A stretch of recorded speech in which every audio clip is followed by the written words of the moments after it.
Hi guys, it is I, Becca Lori Hector here with Being Becca Live. Welcome. So you guys can tell I'm in a different spot. Today I am in my spot right now.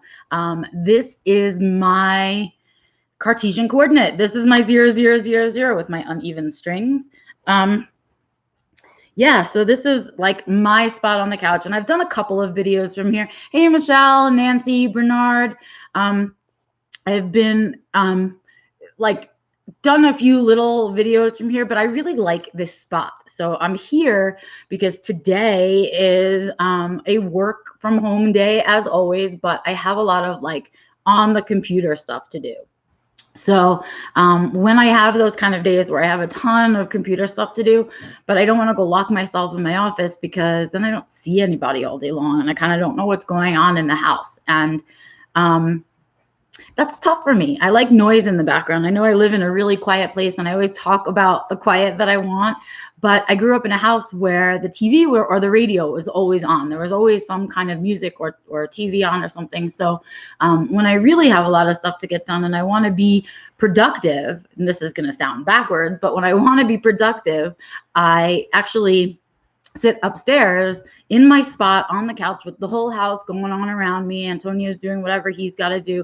And the TV's usually on in the background and something I've seen a billion times before, right? Like, you know, an old show or something like that. And I just kind of leave it there because I need that noise. I need that to write too. But I usually, when I'm really writing, I usually do music if it's something super serious. But I like to do a lot of my stuff not in my office. So like my office is where I keep all my office stuff, like all of my autism stuff. Like I keep it all there. And of course my computer lives there most of the time and all of that stuff. And I do have that space if I do want to do the recording and all of that. But today I just wanted to not have to pack everything up and go back downstairs to record today's video and all of that stuff. So it's just too much for me today. So I figured, why not share my spot with you one more time? It is an L couch, or a little bit more than an L. So I'm in the L corner like this. There's a piece that goes this way and a piece that goes this way from here. And then we have another little like chaise lounge at the end thing. It's an IKEA module. We put it all together. It's nothing fancy, but we wanted it big enough so that all of us could be on it together, me and Antonio, and at the time, the 2 dogs, which is now 4 dogs.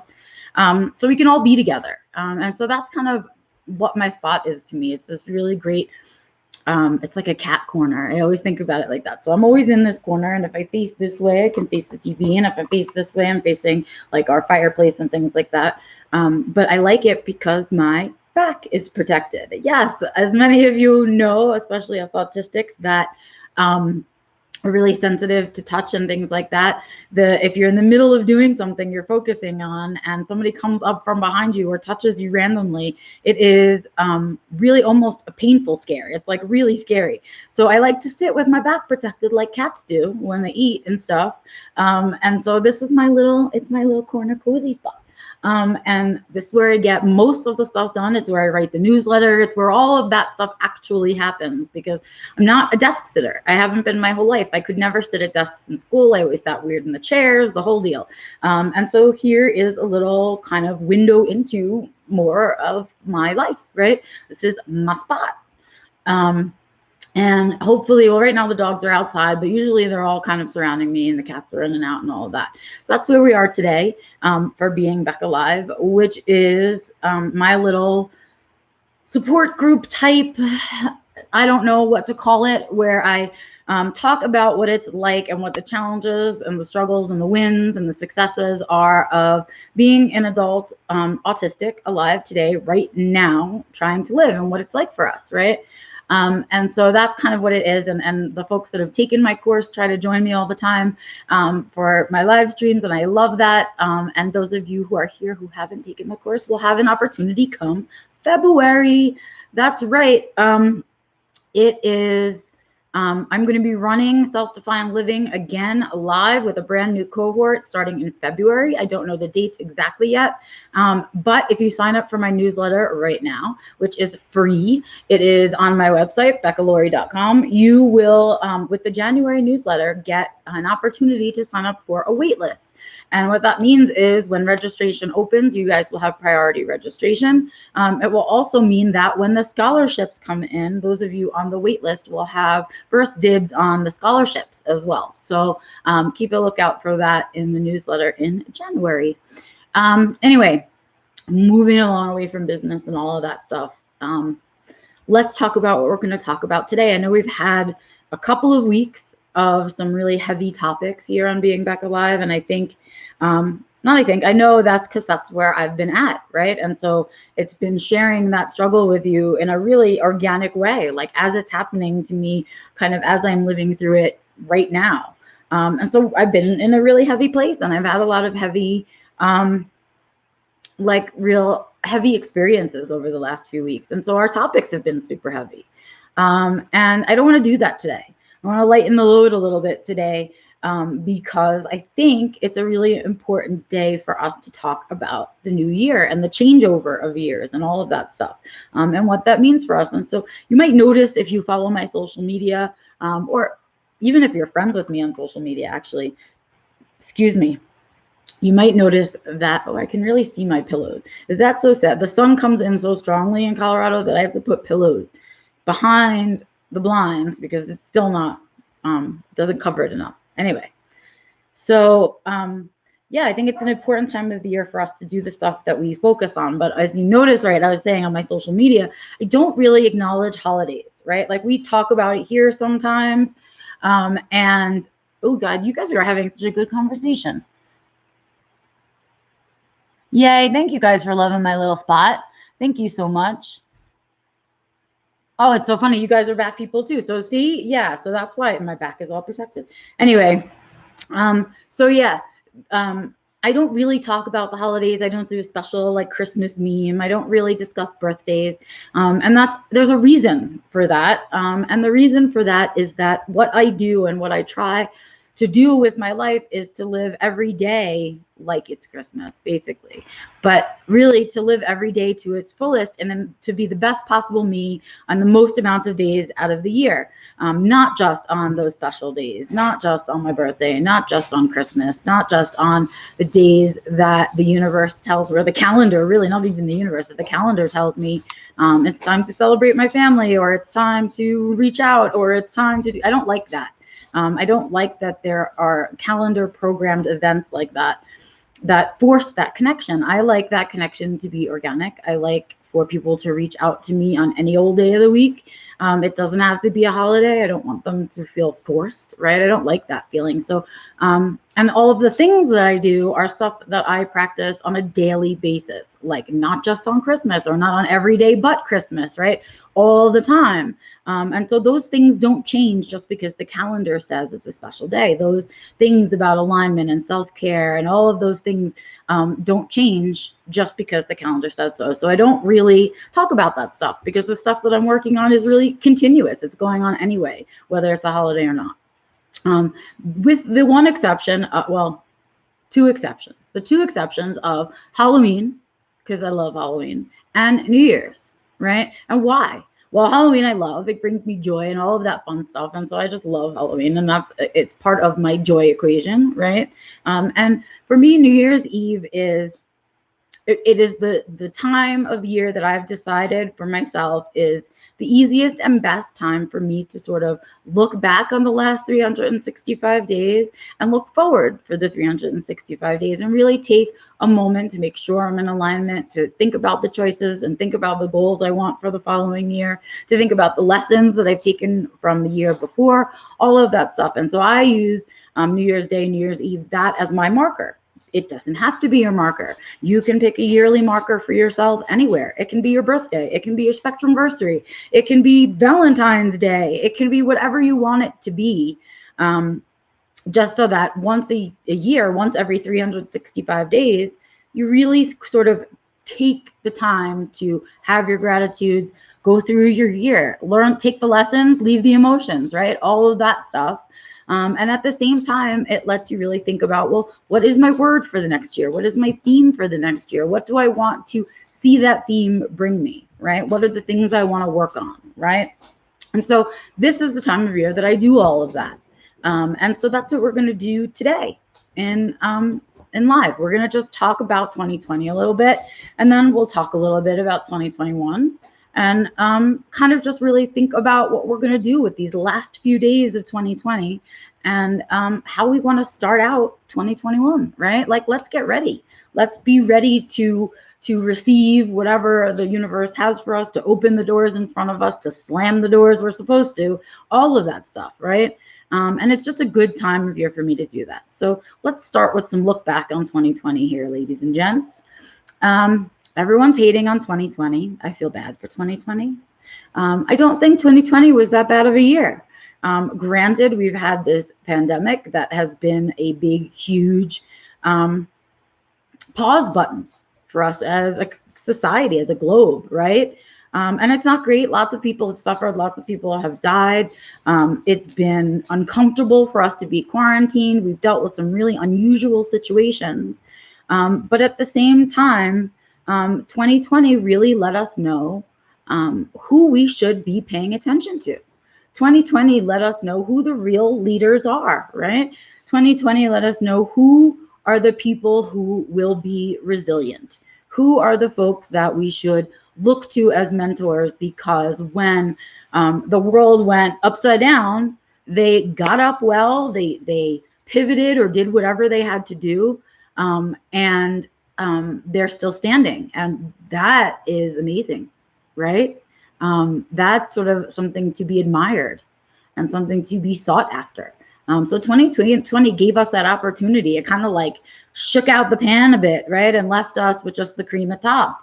And that's been really helpful for a lot of us. It's been really clarifying.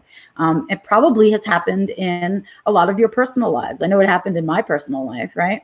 All of a sudden that realization, excuse me, that like different people have a different place in my life, right? And maybe my bubble shifted because my priorities shifted because of this whole thing, right?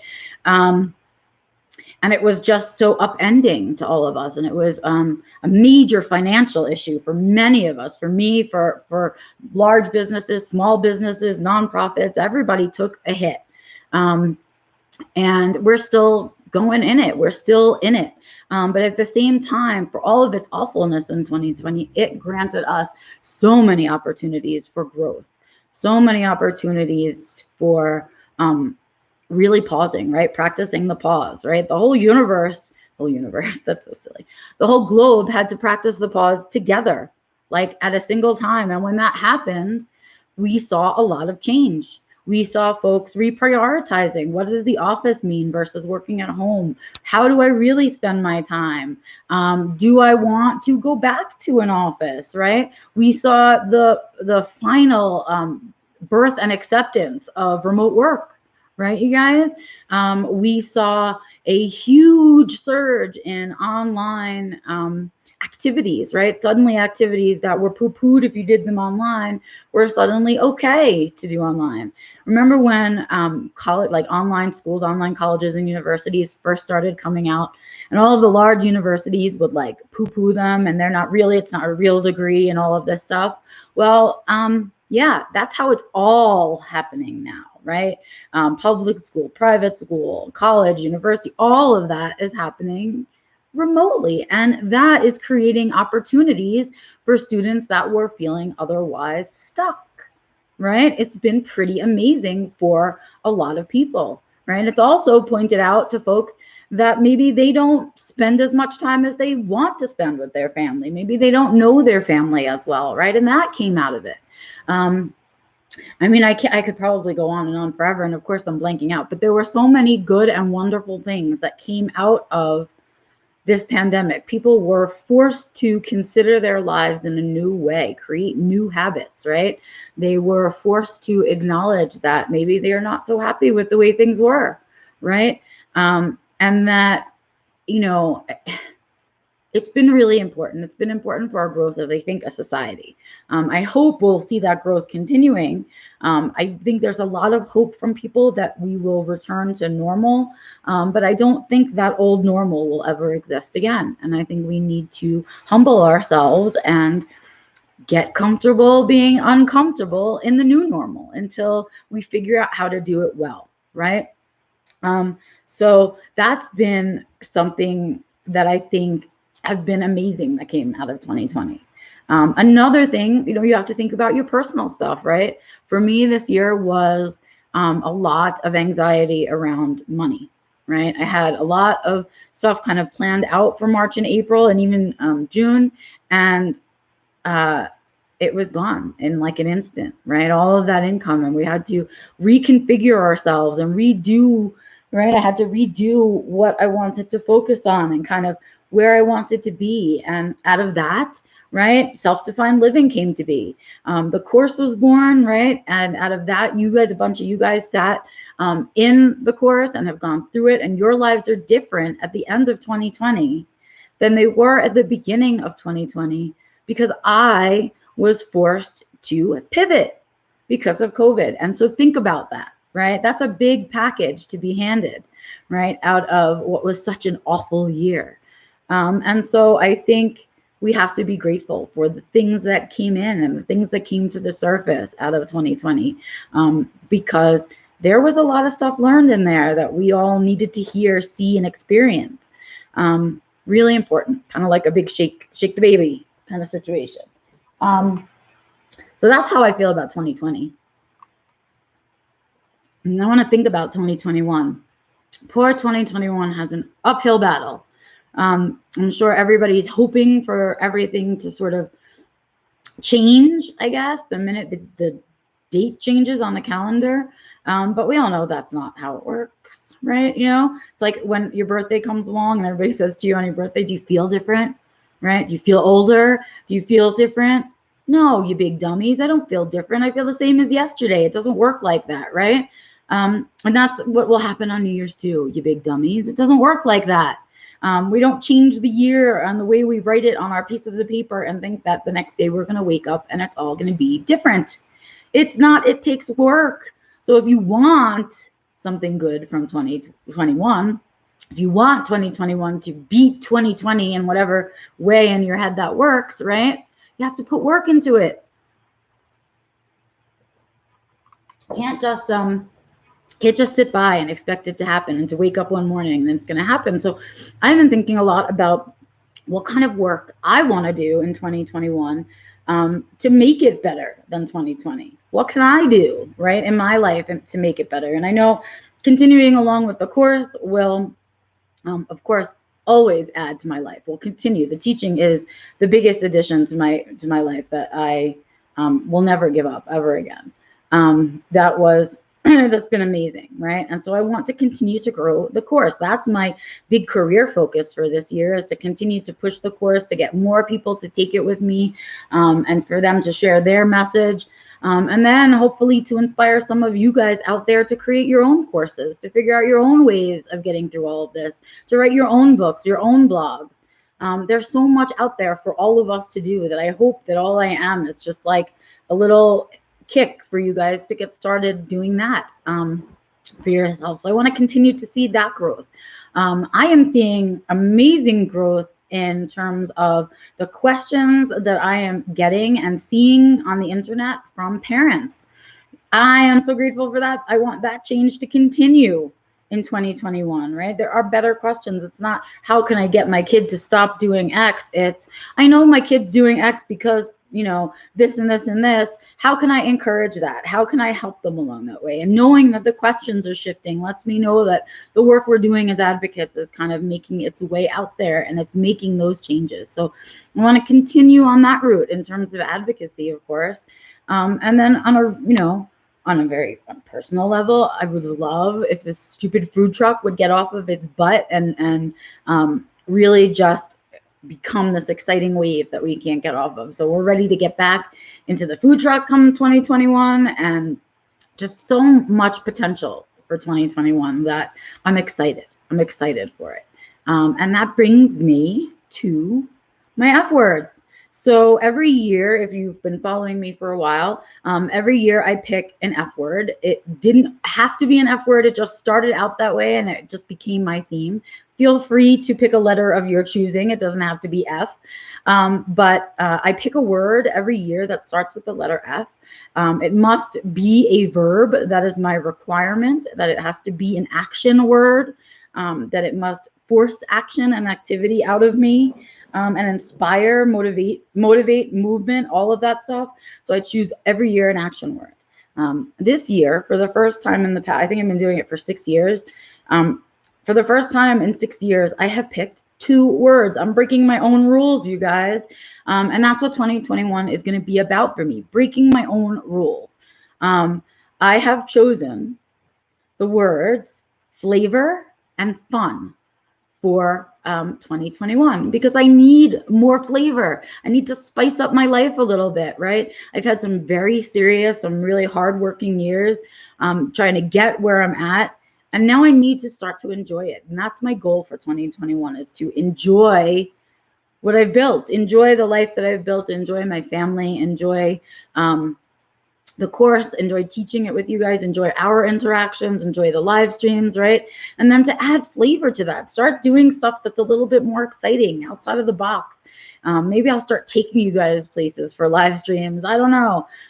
But I need that flavor. I need that spice packet in my life right now. And of course, with that comes fun. I am missing fun. I talk about fun. I talk about joy all the time. And this year, with a lot of intention, I'm going to be adding the fun back into my life. I want fun. I miss fun. And so those 2 things are going to be my words for 2021, flavor and fun. And I want you to remember, like, fun can be whatever it is for you. Fun is a very personal thing, right? Oh, the stupid sun and the stupid pillow. Okay. And fun, and so I need to refine my fun, right? At 44, what's fun for me, right? At 44, diagnosed autistic, living up in the mountains, what's fun for me? And so I want to find my fun and I want to add it in, because I know that there are ways to add in fun to even the most serious of tasks. And I think we all need to remember to do that. So my bracelet arrived. As you guys, I am not a sponsor. I do not get paid by them. So this is from myintent.org. It's What's Your Word? And you can go to their website and you can ask them to create you a bracelet with your word on it. So this is my bracelet for this year. As you can see, a flavor and fun, right? And it will stay in its little beautiful packaging until January 1st in the morning. And then I will, in a very quick way, just cut off last year's word, which was a flower, and it is there, right? And I will cut it off and save it with all of its old friends, and put on the new words, and it will stay there all year long through all of my showers and all of my sleeps to remind me that this is what I want to be focused on. So whenever I'm faced with a decision, I need to remember, will it add flavor to my life? Will it be fun? Will it give someone else fun, right? Before I say yes. So those are, there's going to be a lot of ways, right? Agreeing to go do things because they might be fun, right? All of that stuff. I need to add that stuff in. I'm missing it. And so those are my words for 2021. I can't wait to put them on and get started. And in the meantime, I have, 2 more days in 2020 to clean up tasks that I have sitting out there. A couple of writing projects I'll be working on today. And then, you guys, I swear to God, this is it. I am not going into 2021 without cleaning out my stupid drawers. I still have not done them, you guys. And so before the clock strikes midnight on the 31st, I will clean out my stupid drawers. I do not want to go into 2021 having not completed that task. So if I can finish a couple of projects, one for the food truck and a few for Autism Land, and then take care of that stuff today, I should be able to spend tomorrow cleaning out my drawers so that I can make it and start out 2021 the way that I want to start out 2021 for me. Well, I hope today's live has sort of inspired you to do a look back and a look forward, to give some thought to your theme for the new year, and to really remember that 2020 wasn't so bad, right? There were some wins in there. Where were they? They had to have existed in your life. So find them. Anyway, I hope you guys have a great rest of your Tuesday. I will see you out and about on the interwebs. And I will, of course, see you on Sunday for Growing Gratitude, which will be the very first live stream of 2021. What will my first gratitudes be for 2021? We shall find out on Sunday. Until then, I will see you guys out and about here. You can always reach out to me directly by commenting wherever you see this video, by heading over to my website, beccalory.com, L-O-R-Y, and using the contact page there. You can sign up for the newsletter for free there as well and check out the course. And then you can, of course, email me directly at info@beccalory.com. That's it for me today, you guys. I hope you have an amazing day. I will see you out in the world and out on the interwebs. Have a good one. Bye. Okay.